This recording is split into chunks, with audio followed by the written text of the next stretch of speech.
Welcome back. So today we're going to be doing some work to the power supply on this lovely Compaq. And to do that, I'm going to go ahead and we're going to pull the display out. I do have one good latch for this. I'm trying to find the other one. So I reached out to the Compaq group to see if anybody has the ability to make me one. Oh, look at this. Yeah, that cable, this is our display cable. It definitely needs to be cleaned. There's a little spot on there that I don't like. So the display on this machine has been acting up a little bit.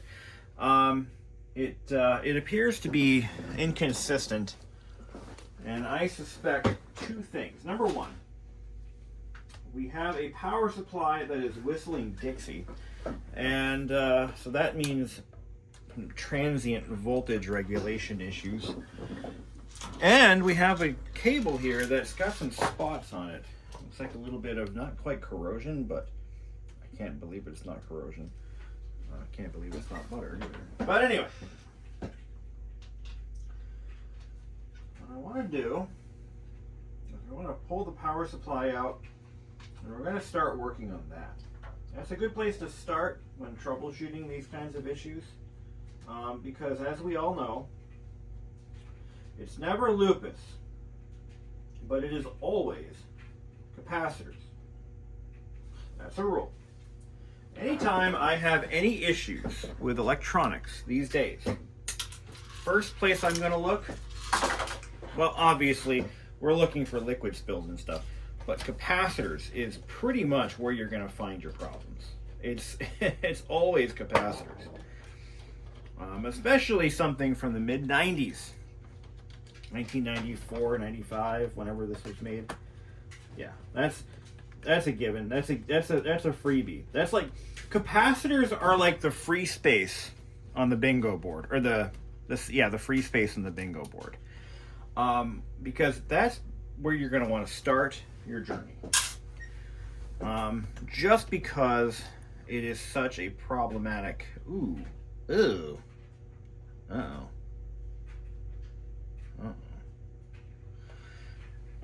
Well, we can fix that.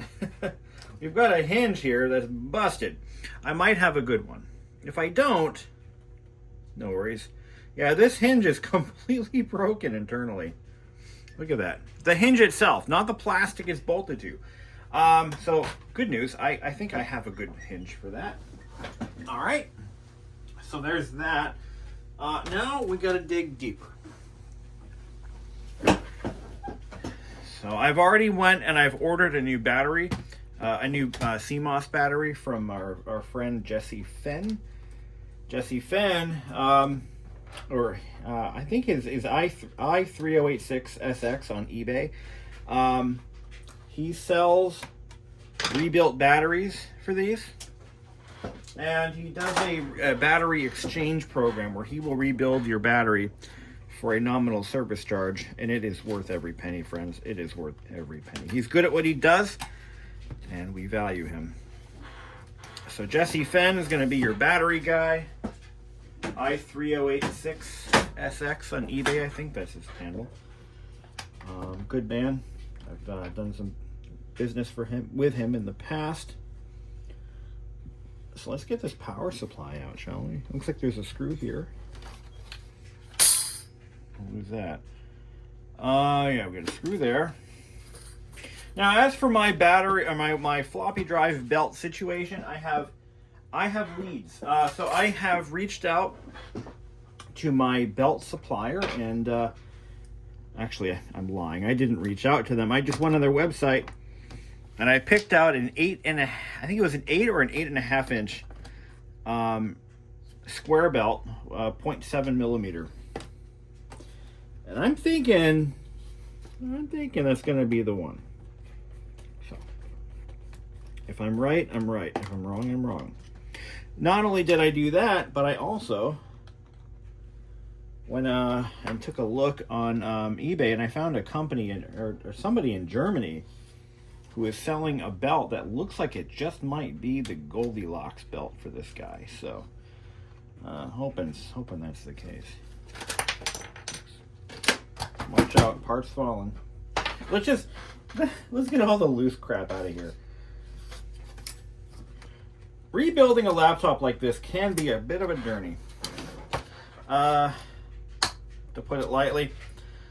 Because not only are you going to find that there's a shortage of parts, but you're going to find out that a lot of the parts are just waiting to break. See, these were fragile even when they were brand new. And that is no joke. They were fragile as all get up when these were new. And, you know, you tack on a few years to that, and you just, yeah. You know what I mean? You know what I mean, son? So they don't get better with age. These are not made out of wine or grapes. No, they don't get better with age. They get worse. And we're now at a point in the computer collecting community where we're trying to basically, you know, do the impossible. Something that would have never been done 20 years ago. We're trying to do it now. And that's what makes this hobby so fun. Well, stressful, I guess, is one way to put it. Fun and stress are interlinked. They sure are. So I'm just gonna pull the board out. We're just gonna undo the whole thing. Let's just tear it apart. Tear it up, bitch. All right, here we go. Just tear it up. We're looking for any breakages that might need to be reinforced, because there's gonna be. I almost tore a floppy cable because I am careless. So let's not be careless. Okay, let's not be careless, guys. Let's be methodical. And let's be smart. So the floppy drive has got to come back out anyway. Like I said, I found two different belts I want to try on this before I give up. And unfortunately, the 3D printed belt did not work. The belt just isn't, you know, and I actually reached out. The seller had asked me about, or I made a comment about, he sent me an extra belt. I just finally saw the comment. And I said, you know, I appreciate your efforts immensely, but I need to let you know that the belt did not work. Neither of them did. I tried all three, and unfortunately, they're just not precisely made enough to do the job. And it's not for a lack of trying. And you know, someone else may have better luck than I have. So I don't want to completely dismiss his efforts. I want to be supportive. I think what this person is doing is noble and very valuable to the community. Anyone who attempts to do what they're trying to do has my respect. But I need to say, and I'm not asking for a refund. I said I don't want a refund. I like what you do. I appreciate what you're doing, but try again. You know, maybe, I don't know, make it more precise. I don't know. All right, we got to take off these standoffs. Also, the keyboard. Yes, I reached out to the person selling keyboards for these. I am going to be picky if I'm going to spend money on a keyboard I don't need. So I have asked them to send me photos, because they're selling like 5 of them, and I want one that doesn't have any yellowing, because the keyboard I have is fine. There's nothing wrong with the keyboard. It's just yellow. I don't want a yellow keyboard. You know, so if I in the photo that they're showing me is like a stock photo, like this is what you get, and the one in the photo, of course, is brilliant looking. Well, I want something that doesn't have any yellowing. I'm gonna be that guy. I'm sorry. I'm willing to spend the money, but it has to have it has to be worthwhile, you know. So we're gonna take all these standoffs out. We're basically giving this the same treatment that we gave the LTEs that I'm working on, or that I have, the LTE 5000 series and the Contora. And I reached a point where I don't need another laptop. I don't need another machine to add to my collection. But when this one came up, and Chris Lenderman was like, "You looking for one?" I just said, "You know what? You know what, Chris? Yes, I am." So put me down for one. He sends me two. And I can't thank him enough, because sometimes it takes two, sometimes three, sometimes four machines to get one good one. And that is the honest truth. When you're working on especially laptops, it can take several machines to get one good one. And that is just the sad reality of this hobby. And it's something we all face every day. So, having never pulled one of these apart, so we've got all the visible screws are out, except for anything that might be under the power supply. There are none at the bottom. We got all those. I'm going to get all of these marks. These are all going to come off. I have ways of doing that. So, fret you not. Let's see. What's holding us together here? Love. Yeah, love is holding it together. Is there one under the CPU? Let's pop the CPU off. There we go. There we go. Nothing there. But this is our 486. I think this is a DX4. Pretty sure it's a DX4, which is nuts. That was a short-lived processor. The DX4 was kind of in direct competition with the Pentium. There we go. Okay. There's our power supply. There's our caps. Let's rip these out. They look good. I don't see any, ooh. That looks like it got a little warm. Let's take this apart here. Ugh.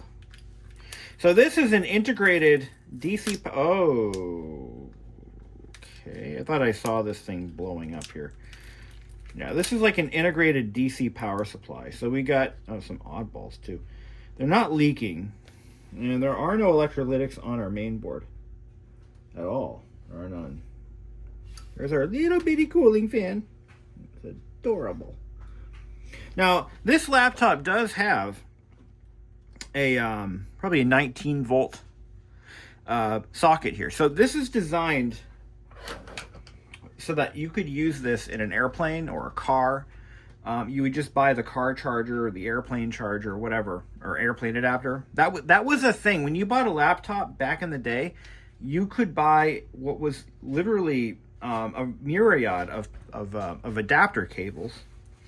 So you could run it in a car, like I said, in an airplane. And yes, airplane adapters were a thing. They were absolutely a thing back then. And really only the people who absolutely needed it bought them. It wasn't something that you would typically buy unless you really needed it, because they were expensive. So we've got a 400 volt 33 microfarad here. So we're going to change that out. Under this is just a transformer. So this is really just a compact DC power supply is all it is. AC to DC, cuts down the voltage. And the running voltage on this laptop is probably like, is it either 12 or 19 volts? Input voltage, 100 to 120, 220 to 240. So it's auto ranging, auto sensing, okay. As far as the adapter, it doesn't say. And I can't open the door if it tells me. This door swings down, but it does not want to budge, and I don't want to try. But I would assume probably about 12 volts maybe would be the voltage. All right, so let's look on the other side of the board. So we don't really have any electrolytics. We have two in the entire machine, and that is it. Just two. Two electrolytics in the whole machine. Other side of the board, it looks nice and clean. No evidence of liquid spills or anything crazy. I'm looking at the machine's, the pan of the laptop, and I don't see any breakages or cracking or anything. So I just wanted to check to make sure we don't have a problem here. There we go. I'll just push it. Push it. Is that ferrite core getting caught? Oh, there we go. Got it. Got it. Now we just need to align that. Good, good, good. Okay, so now, all right, so this is fine. You don't need to worry about this. We can start putting this all back together. Sure, nothing loose falling out, right? Good. Another common breakage point is the door latches. There's a little plastic spring in those. You can probably see it right there. Those are always breaking off of these. I did find a fix for it. It's not a good one, but it works. You take a little bit of silicone and you squirt it in there, and you hold the latch all the way in the shut position, latch position, and it creates like a spring. But now we gotta get this power supply apart, and we gotta change out a 433 mic and whatever this is. This one is leaking. Oh boy. Okay. Yeah, this one's leaking. A little bit of discoloration down there, a little bit of corrosion. So we are on the right path to success. This power supply makes noise when you plug it in. It's not supposed to do that. So there you go. I got a 25 volt and 820. All right, so let me write these down. I'm gonna order these. I'm only gonna order one of each. There's only 2 electrolytics in the whole machine. So that's pretty cool. That means a lot less work for me. But I don't have any of them in stock. And they're going to be weird sizes too. A 25 volt, an 820. We got a 400 volt 33. So I don't have any of those.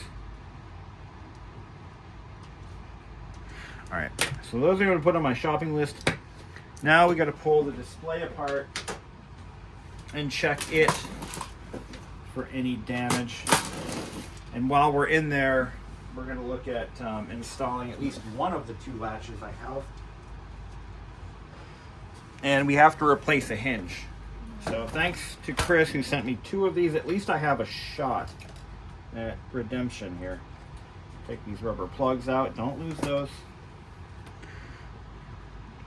And we're going to pull. All right, so we got the display assembly apart. Over here. So what I found is, yeah, that hinge is broken, and the hinge mounts aren't cracking. So everything here is good, except for the latches. We have one latch, one good latch. So that's better than nothing. That's better than no good latches. You can put that aside right there. And which latch is good? All right, so it's this one. This one is usable. I'm going to try to get one of the... I'm going to try to get a set 3D printed. But here's our broken hinge. Let's just hope this one has a good hinge on that side. It looks promising. So, and we got this power button we need to grab. Now I don't think I tried to power this one up, or did I?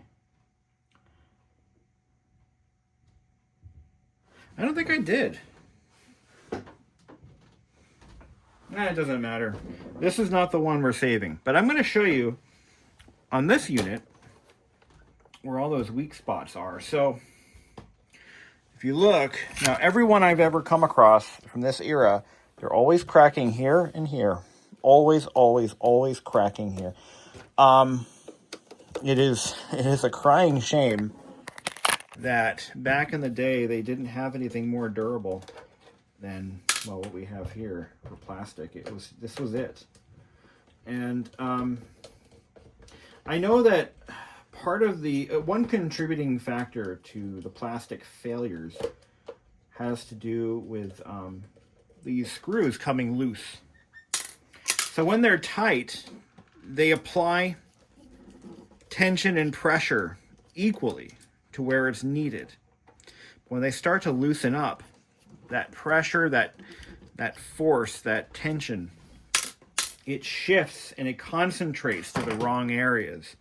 And that is a contributing factor, but not the root cause. So it is unfortunate that these machines are just so fragile. Now this one is a 486, 40 megahertz 486, so just a basic 486 processor, not a DX or a DX2. Not a DX2, or a, yeah, you know what I'm saying. So I should be able to open this up and pull this. Wait, what screws am I missing here? Oh yeah, I gotta take them all off. Yep. Hoping that hinge is good. Hoping it's good. If not, I mean, it's not the end of the world. But, I mean, I'll find another one. I literally may have to, like I said, it takes a lot of machines, a lot of parts machines to come up with one good machine. And that is the reality, especially with laptops. And the only desktop I've ever had to do that to was my my Tandy that I just put together recently. That one, it took a lot to get that back together. This looks like a replacement upper shell. It has a tag for what I believe to be a parts reseller. And I'm going to compare it to the other one. It's a little bit brighter, actually. Pretty similar. But it looks like it has a wide... does this one have it too? No. Wide... No, it's not. No, I'm sorry. I was wrong. I thought it was a parts distributor, like inventory tag. So what do we got? Yeah, it's a DX2. I believe it's a 40 megahertz DX2. So we just need the display out of here. So I'm going to undo the display cable. And these just slide right out. They're easy to remove. Now, this is the smaller display. Obviously, it's a cheaper machine. And I believe this can be swapped right in. So I believe it can be. So just pull this out. What's holding me up here? Yeah, that the coil spring dingy. Okay, we have a good hinge. It's a little bit wobbly, loose. Oh, they all are. We just got to make sure we put a little bit of oil in there so that it doesn't bind up. And I think that's why they're breaking in the first place. They can bind up, they get stiff, and that's just bad. So I'll take these little rubber plugs off, save these, and try not to break the one good latch we do have. And I will find another latch for the other side. Even if I have to buy a whole nother machine, and I just might have to. So that's still an option that's on the table, you know. Okay. Now I developed a method.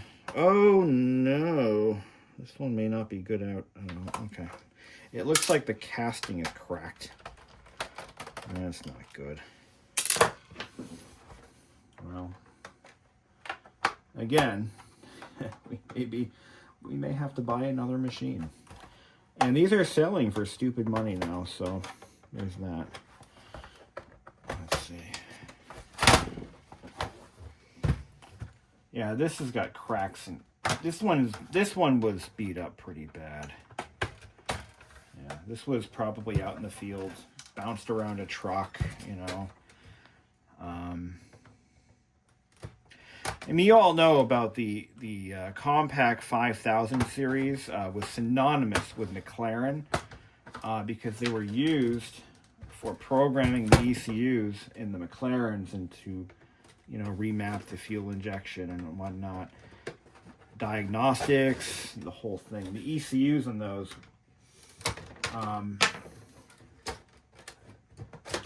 would occasionally need to be flashed or whatever, and it was the Compaq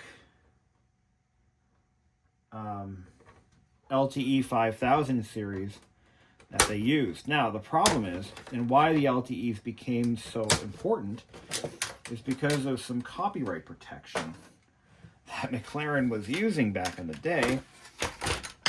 Yeah, look at this. See how this is all loose in here? That's not good. But I'm looking at this hinge body and it looks cracked, which is really bad. This may not be usable. Yeah, it's partially cracked. Like somebody tried. It's not broken, but it's very stiff. So we're gonna put a little bit of where's my clock oil? I got a little bottle of oil here. We're gonna put some lubricant in there. Somebody at one point wrenched it so bad. Okay, we got a new development. I was able to take the best of each hinge and just build one good one. So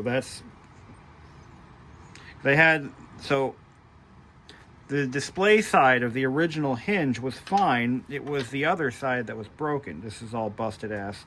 So, yeah, there's no tension in here at all. So anyways, so what we ended up with is one really good hinge. Look at that.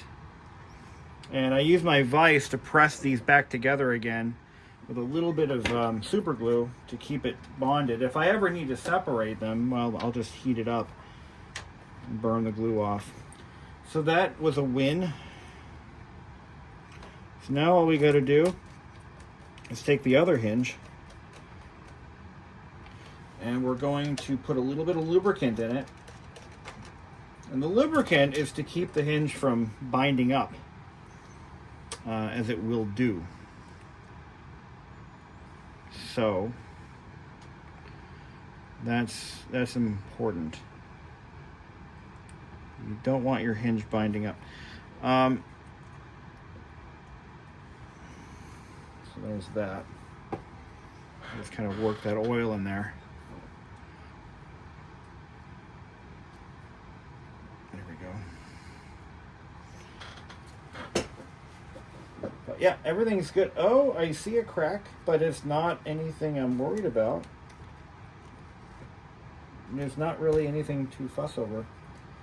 But a little bit of a hairline. Nothing too concerning. But what I can do is I can fill these cavities with, and that's what I'm going to do. I'm going to fill these cavities around the hinge mounts with a little bit of epoxy to give them a little bit more stability. I think that might be worthwhile. I've done it before. You know what? No, I don't think so. I don't think it's necessary. As long as everything is nice and tight, you know, I think we'll be all right. The display itself is part of the rigidity of, it's part of the structure. And these two screws were kind of loose. These are kind of, yeah, they're working their way out. So we'll kind of tighten these up a bit. We're going to clean the display. So right now I'm in shock, honestly, at just how good condition this thing's in. It is quite surprising for one of these to be in this condition. It really is. There we go. Okay. A one direction swipe. There we go. And we have one good bezel. We do. That's another thing. If we had, let's say this display was bad, right? I've got a beautiful bezel for it. I have the other screen, but the bezel for the other screen, because they're different sizes, I believe this one has some cracking and other damage to it. In a pinch, it could be used. Wait. Yeah, this is cracked here, but otherwise it is usable. It's not too bad. But yeah, just one of those. Keep that in mind. So let's put this on.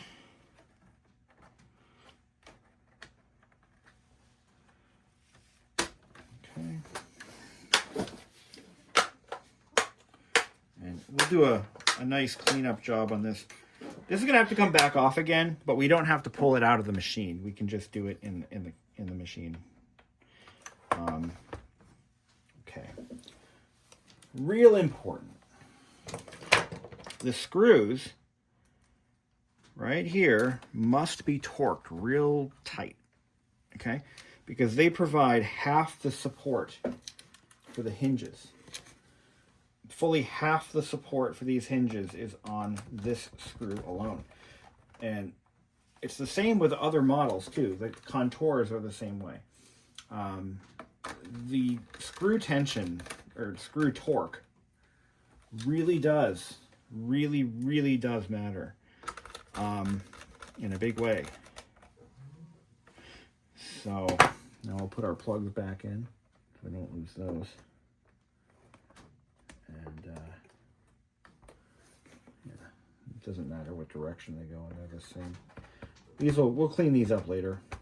I really just kind of want to rough in everything and get it all figured out so we have a good solid plan for preservation. So all the little fine details we can worry about at a later date. So we've got a CMOS battery on order. We have a floppy drive belt on order, and at the end of the day, I will have the, what am I ordering? Refresh me on that. We'll order both a keyboard and also some capacitors. So we definitely have at least one of the two capacitors in that power supply is absolutely leaking and is likely the cause of our display flickering and our other issues. Noise specifically. And because it's audibly bad. And there's some residue or something on here we'll have to get off. But we fixed the hinge, and we now need to fix our power switch. So, this is going to be our hero shell. This is the one we're going to use. And my soldering iron is still burning up. I gotta turn that off. There we go. Power that off.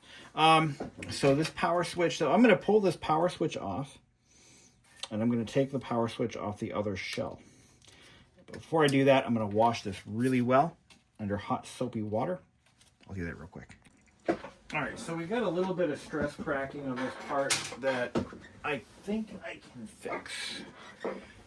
So stress cracking is something that you're just going to have to get over. You're going to have it on something this old, but and it's not in a critical location, but it does bother me. So it's right here on this side of the hinge cover, and you can open it up a little bit if you put a little bit of pressure on there.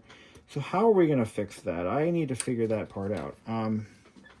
First things first, I need to remove this ground strap. I'm just going to hot melt it off. Like so. Okay, just melt it off. And on the inside here, we need to apply some kind of a reinforcement just to give it something for structural. So I can see where that needs to go. How are we going to fix that? How are we going to fix that? Yeah, there's a little bit of stress cracking on this one too, on this tower right here. Yeah, you're going to get that. You're going to get that. The days of finding these in mint condition are over. even if they've never been used and are sitting in the box, you're going to get stress cracking. It's just a fact of life. These machines they're old. You know, they're old, and things break. So the important thing is it has to be in an area that's not terribly structural. So this one's got a little bit of stress cracks. Okay, fine. How about the other cover? Now, the other cover, unfortunately, they had some labels on here. Now, the problem with that is the labels are going to leave some scarring that will not come off. So I'm going to try to wipe this up. There's going to be some permanent discoloration. Yeah, I can see it. It's not too bad, but it's there. How does this one look? Okay, this one, we have no stress cracks at all. Everything looks nice and tight. So this one is in surprisingly better condition. And we don't have to worry about the power switch breaking. Oh, I see. So it's not part of the button, it's actually part of the shell. So we have to use this shell anyway. Sometimes things work out that way. Okay, well, I gotcha. So we're going to do our best to clean this one up. This isn't the one I wanted to save, but sometimes you get thrown a curveball. And you end up saving the one you didn't want to in the first place. So we're going to work with this. And we're going to be happy with it. And we're going to make it happen. So it doesn't have the stress cracks as bad. It has one crack, and it's in a spot that I don't care about because it's not structural. I'll show you. And it's not in a spot that's going to grow. That's the other thing. Stress cracks generally will grow depending on where they're located. So a stress crack in a hinge area like that is going to grow. So this one, yeah, this one's cleaning up quite nicely. It doesn't have any bashed in corners. That's good. It's not cracking in the corners. That's good. It has one tiny flaw, and I'll show you what it is right after this break from our sponsor. So right here where the numeric keypad hole is in, so look at that. It's got a little crack right there.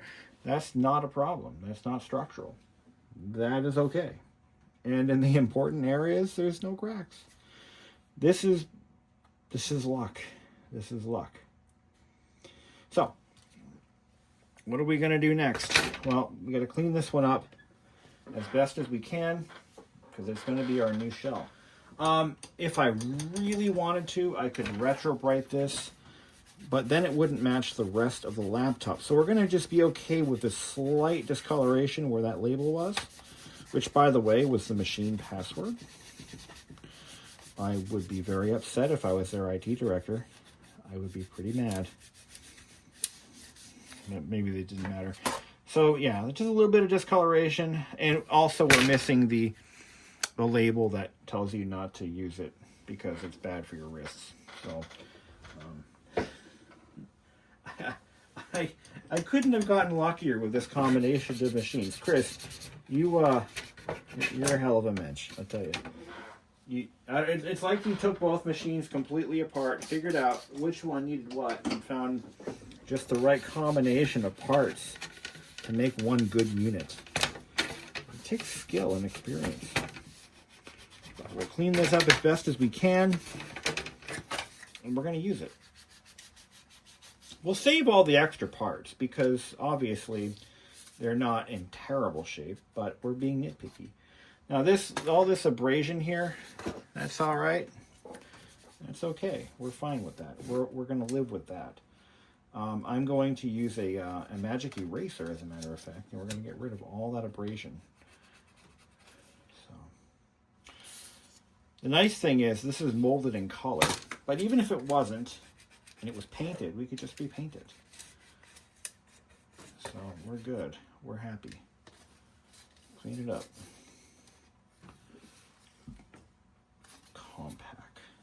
Compaq. You know, I'm reminded every day that no matter how big you are as a company, your fortune could change in an instant.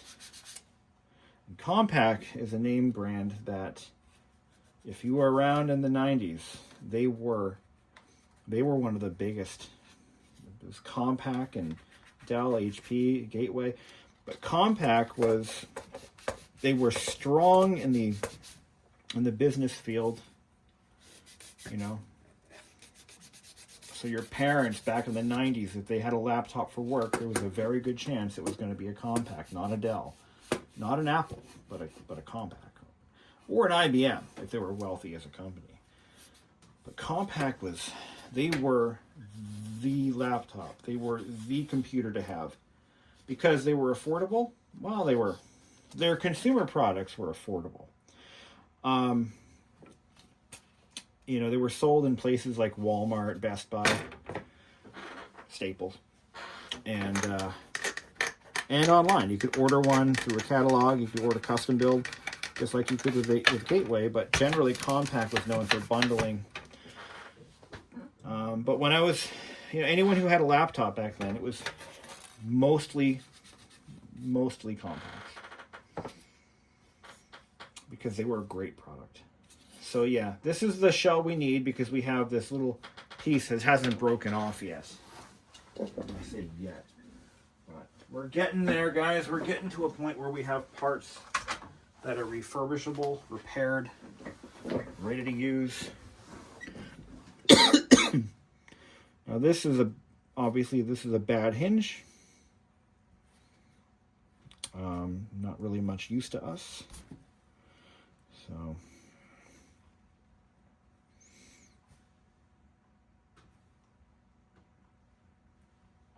Oh, did I just happen to get the stop in the right spot? Hold on. I might have screwed myself over on this hinge. Let me make sure it has the right angle of travel. Okay.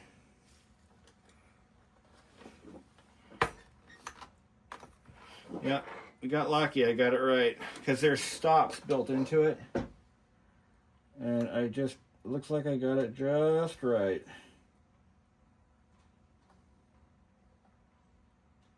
Yeah, we're good. We're good.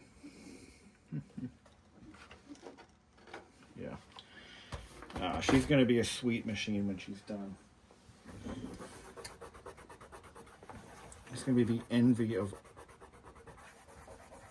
well, I don't know who. We're going to try another attempt at fixing this Citizen WMD.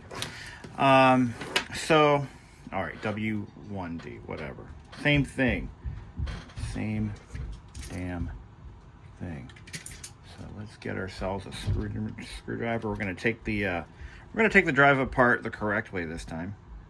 So what you want to do is you want to remove these two side screws. I'm actually thinking about putting a ledge on this desk so that objects that end up falling to the desk don't just automatically end up on the dark carpeted floor. Reminds me of growing up. We didn't have a garage, so all repairs to anything took place in the lawn, and I was always dropping bolts and screws and springs and things. And 9 times out of 10, it was a lost cause. Like, we're not even going to waste our time. So you go to mow the lawn, and then all of a sudden you'd have springs and bolts and washers flying through windows. It was a good time. It was a happier time. It really was a happier time, you know. I grew up in a mobile home in a family park. It was a very family-oriented mobile home park. Very nice, very clean. It wasn't like what you see on Cops. Nothing like that.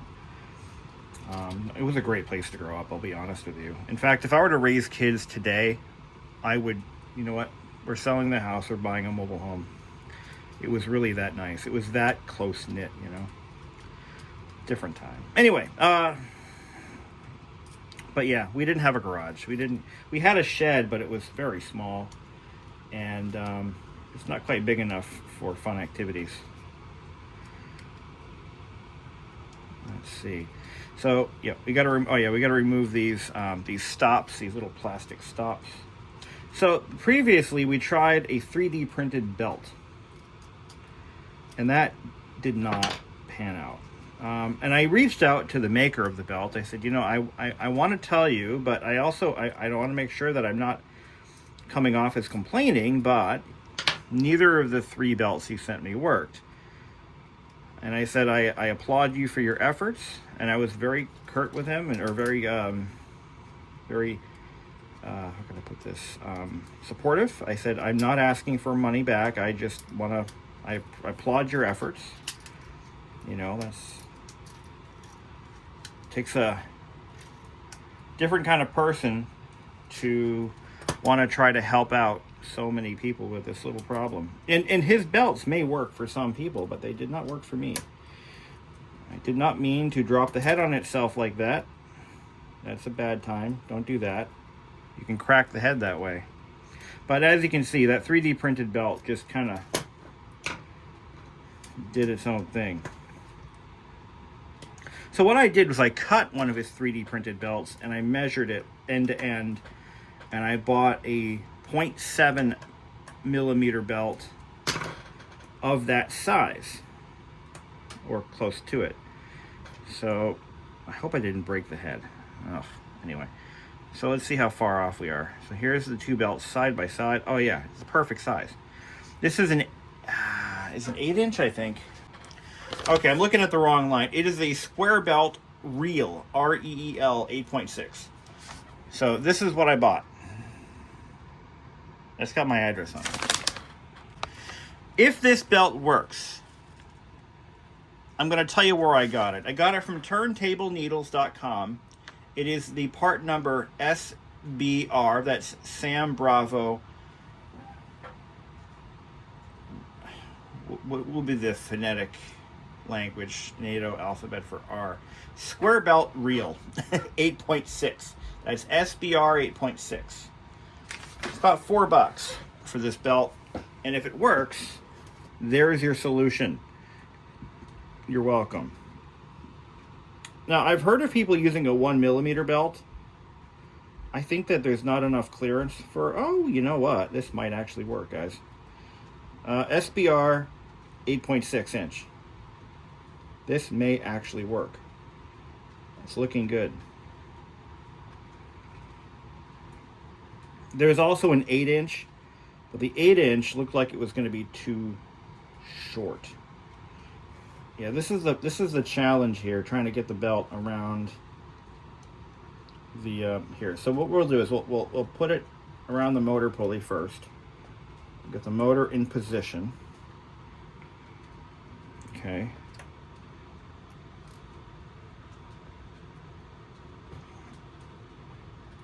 Now, I know people have tried multiple belts, some of them even from as far away as Germany, with mixed results. Now, you got to understand there are 2 problems that plague these drives. One of them is the belt. The other problem that plagues these units is there's a surface mount cap right over here, right there, and those also fail. This one hasn't begun leaking yet, so you may have 2 problems that you're trying to whack. And okay, let's get the belt set. Is it on? It's on the pulleys. It's not rubbing anywhere, but the belt is cut. The belt has a cut on it. Oh, motherfucker. This belt would have worked too. There's no slip. This belt is defective. I need another one. I need another one. Oh my God. That's the first defective belt I've ever gotten from this supplier, but look at that. There is a cut. This belt is separating right there. I'm going to call the supplier and ask him to send me another one. I can't believe it. That's ridiculous. So we're in the middle of doing a disassembly and an inspection of all the various parts in this laptop. I have I have the one bad capacitor, the one that is actually leaking. I just got that in today. So why don't we go ahead and change that out. I was talking to Jesse Fenn, I80486 on eBay. He actually sells the rebuilt batteries, and he sells the CMOS batteries for these. And good guy. I've been buying from him for a while now. I bought a couple of batteries from him for some other stuff. And he was saying that there is he's also a Compaq nut too, just like Chris Linderman and myself. And he was saying that there is a problem with these orange tantalum capacitors. They tend to fail in these. So I'm going to cross my fingers and hope to die that doesn't happen to us. Not because I'm too lazy or I don't want to change them. I just don't have any on hand. But I will tell you that there are 2 electrolytic capacitors in this power supply that are in fact bad. One of them is undeniably gone, like trash. The other one, where is my display assembly? Oh, it's up there. Okay, the display assembly is ready to bolt back on, so because I pretty much completed that one. But we're going to take this power supply out of its shell. I hope it's not glued in. That would suck. Looks like it's held in with some thermal pads. But otherwise, yeah, it's got some potting in there. It should come out. It should come out. It really sucks because I'm going to have to put it back in again. Like, yeah. Let me just turn up my... Yeah, this is not meant to be fixed. I think that is pretty obvious. Negative goes out. And I'm going to show you what I'm talking about. Should be, yeah, right there. Yeah. Interesting. It's not. There we go. And then this one over here is like way inside. Does this come off? Oh, it breaks. Okay. It's off now. Be careful with old ABS plastic though. That is the it says Leonardo PS on it. This looks okay. So we're gonna take this cap off, but as you can see, there's a little bit of corrosion on these leads, which clearly indicates that we have some capacitor electrolyte leakage. Let's go ahead and do a comparison of this old one with the new one that's going to replace it. My ESR 70.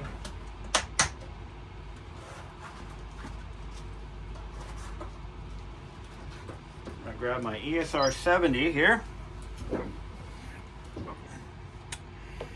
And we're going to do a test. First we're going to do the new one. This is a brand new Panasonic cap. Should be good quality. Probably not new stock, but 811 microfarad at 0.08 ohms. And it's rated for 820. So it's within 20%. Okay, what about this one? Now remember, it can be really high and it can be really low. Either way, what do we got? Ew, 755. So it is lost capacitance. ESR is all right, 0.10 ohm. But it's bad. I mean, probably at the very edge of being within spec. But 755, that's a bit of a loss right there. We're going to go ahead and put this new one in. I'm going to clean this up though. There's a little bit of electrolyte residue. You want to clean that up. Now this isn't leaking. It doesn't smell like fish. I mean, it's leaking, yes, but it's not like egregiously bad. But it's definitely end of life. And I'm hoping that this is going to solve a problem that I found with my display. Now the display was flickering the last time I turned it on, and it went away. But faulty and just plain out of spec caps can cause that. Doesn't mean that that's the only cause, but it can be that. So obviously we can't test this stuff today because I should probably turn my iron on first. What do you think? Yeah, we can't really test anything today because we're just not in a position to do that. Wish I knew where these fell out of.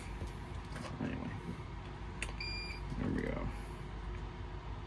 I'm going to clean that hole out just a little bit. I'm going to use some new solder, put some new solder in that hole, and we're going to vacuum it out.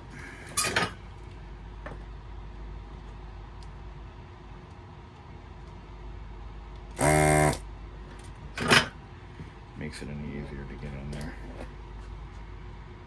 Let's see what we got.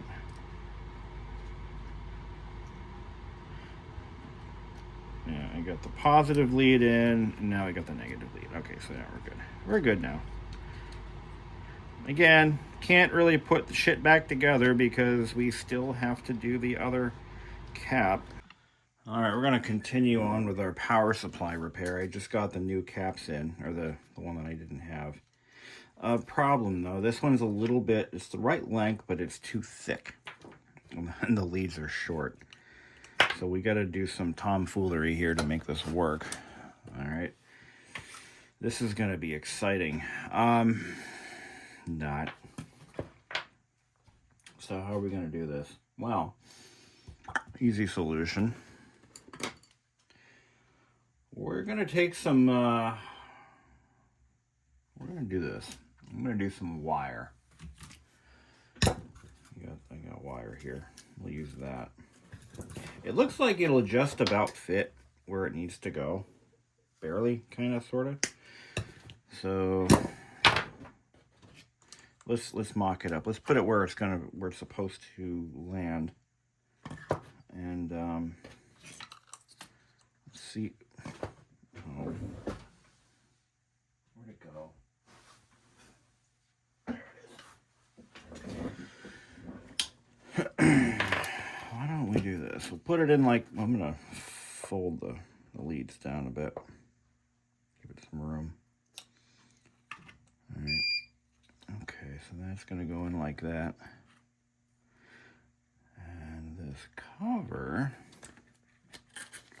that goes like that. You know what? It'll fit. I think it's going to be just fine. Barely, but it's going to be fine. Okay. So we need wires. We need leads. We need leads.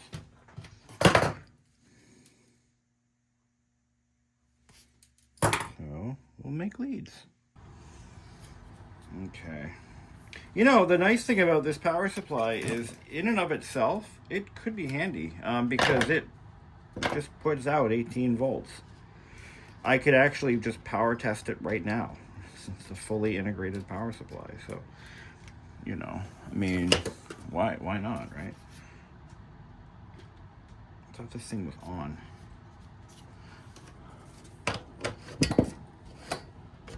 Oh. You know what? The hell with it. Just put it back the way it was. Yeah, it should be fine. No, I really do want to tack that down. All right. So that brings our thickness down just a little bit. So it should fit a little bit nicer. While that's heating up, start screwing things in place. Is there a screw for the, no, the power supply, the processor just sits there. Nothing really holding it down. Any parts I'm missing? So I'm gonna look at my, yeah, okay, yeah. It's real simple stuff, guys. It's just screwed together.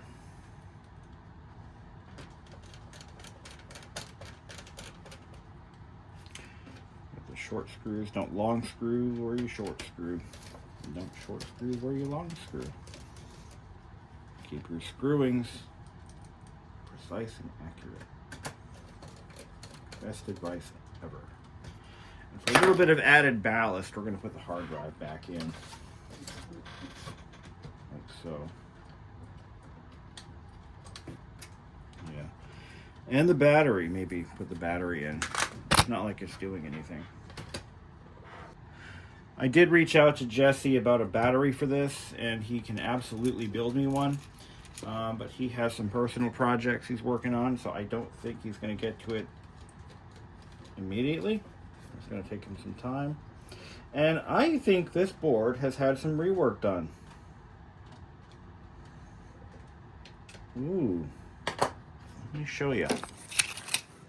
So if we look at these chips right here, well, it doesn't show up as well on camera, but it looks like some of these chips were removed and replaced.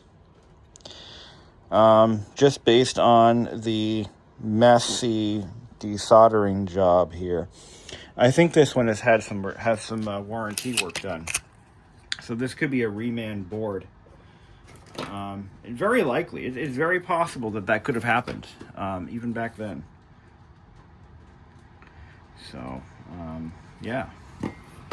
I mean, even today, I can tell you with complete certainty that if you have your laptop fixed by Apple, and they have to replace the logic board, there is a very good chance that you're getting a repaired motherboard. They actually do, for some known issues, they do rework boards. Or at least they used to. I know they definitely used to. Because I'm an Apple tech, and I have gotten boards back that were absolutely reworked. Some better than others. Yeah, this does fit a little bit nicer, I guess. So I'll take that. There we go.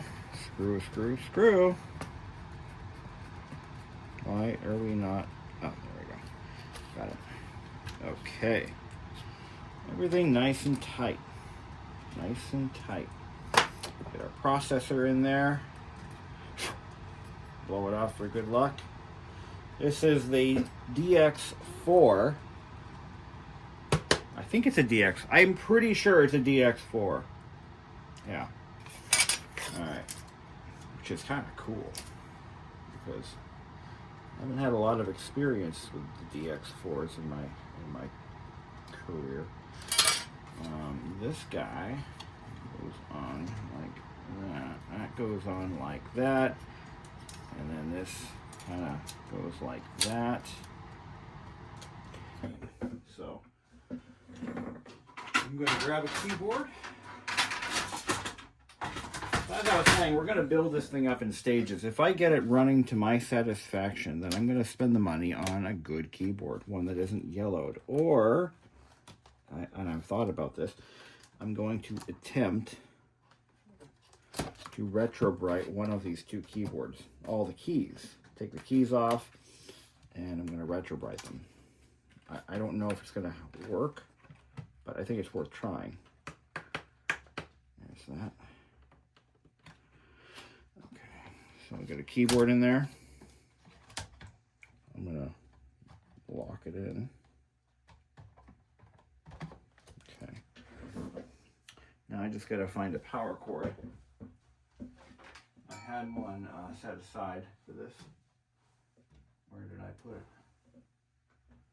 Am I just using my, there, no, is it?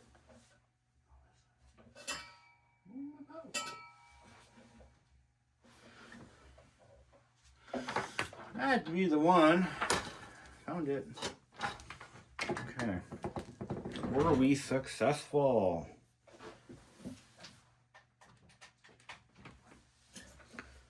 Let's find out.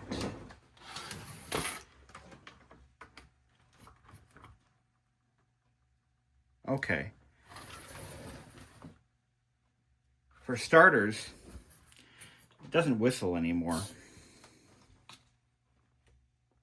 You're a bit of a buzz, but it was like whistle. It was horrendous sounding. Okay, we have a battery charge light. Okay, we have power.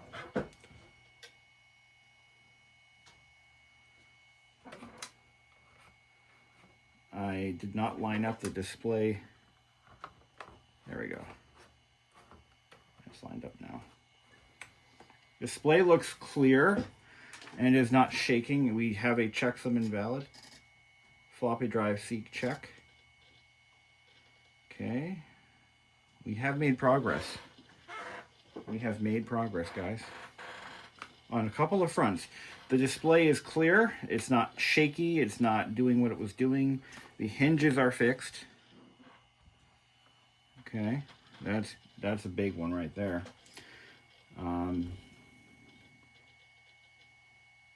Yeah. Yeah, it's not doing any of what it was doing before.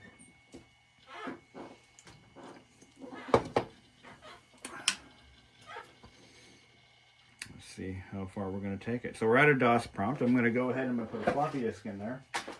I don't have the floppy disk diagnostic tool. There is a floppy drive testing tool you can use to confirm spindle speed in all modes. That sounds lovely. Yeah. That didn't work. Sounds like it's burning the belt.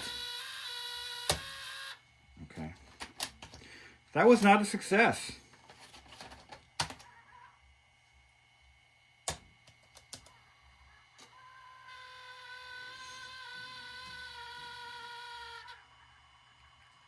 Yeah.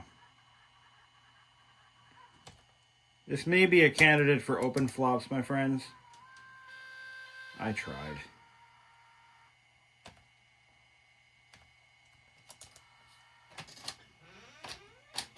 Really?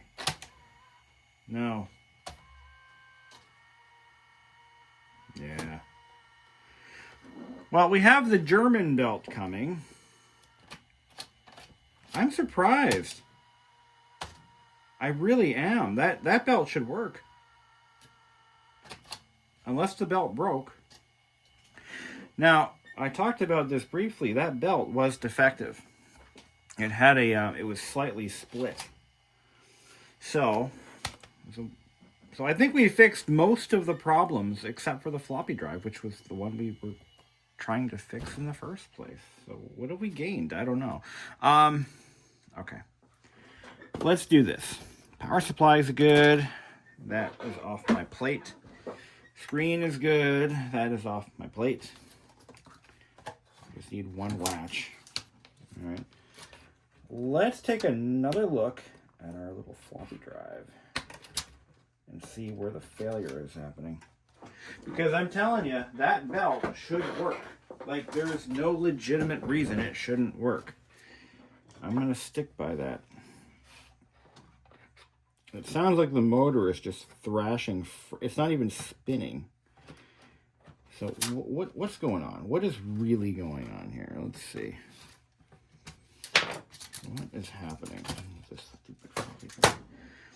But I'm a little more confident that we have a plan. And like I said, I did buy the open flops unit for this laptop.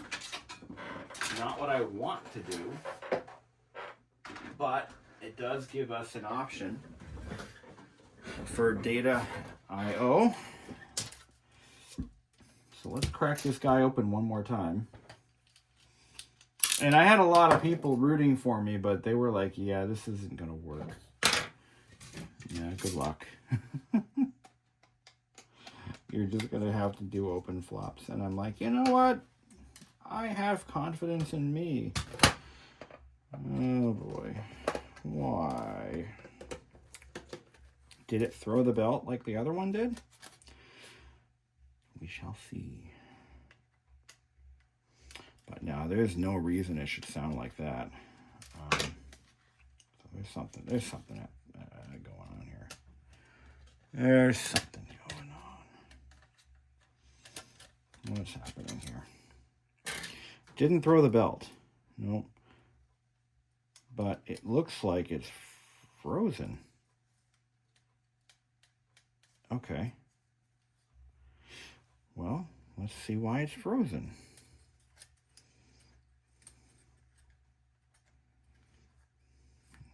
Okay. There's that. Take that off. Take these out.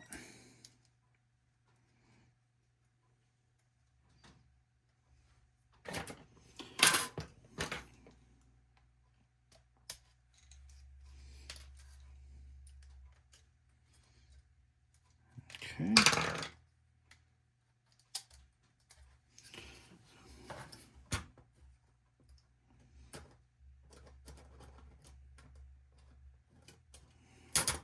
All right. So why is this not moving? It's like it's restricted. Okay, the belt is on the pulley. You know what? Dollars to donuts.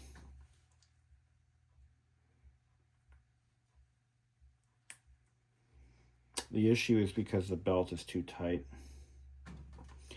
And it requires too much. No, come on. Doesn't slip.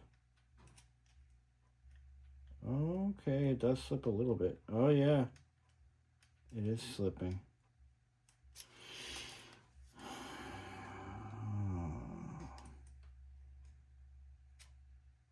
Yeah, so if there's a disc in here, there's too much. Yeah, there's just a little too much slip. That is a very, very bad design, my friends.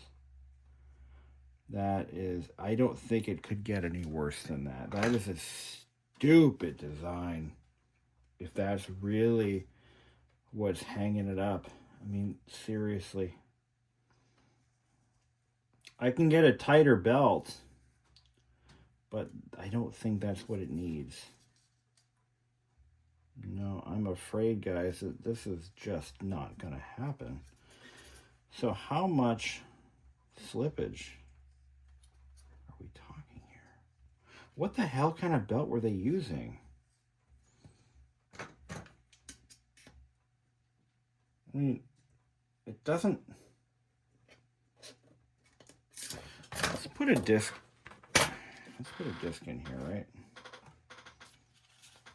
No, I can't. No, I need the carrier. It's like there's not enough power to spin the motor. You know?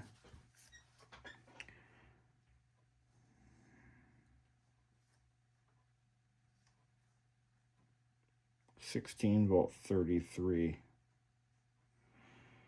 Do I have that? No, I don't.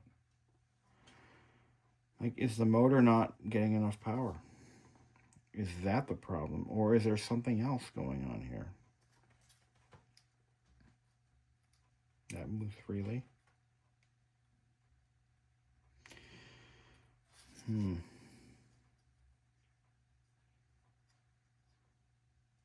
Wait a minute.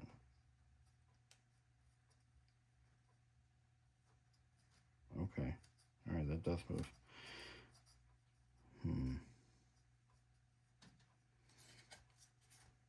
All right. Back to the drawing board, guys. We're gonna have to try something different. I'm gonna try this fancy German belt, and we're gonna see where that takes us. I have no other options. Till then.